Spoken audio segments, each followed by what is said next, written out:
In this video, I'm going to show you how to fix DX12 for all games. First, go to CMD, run as administrator. Type sfc /scan now and then press enter.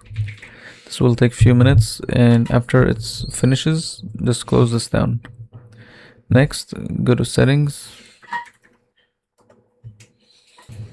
In settings, go to Windows Security. So open Windows Security,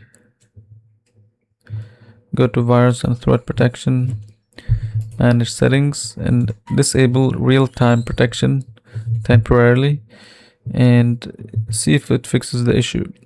Now, if disabling it does fix the issue, then what you need to do next is re-enable it, and then you'll go here down all the way and where it says exclusions. So click add or remove.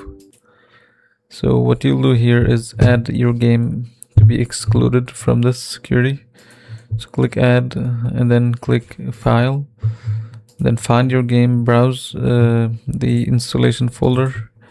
Then what you need to do is select the game folder, the entire game folder. Just go to folder and select the game folder and then click select folder.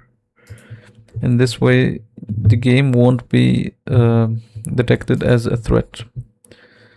And then next thing you want to do is go to Google,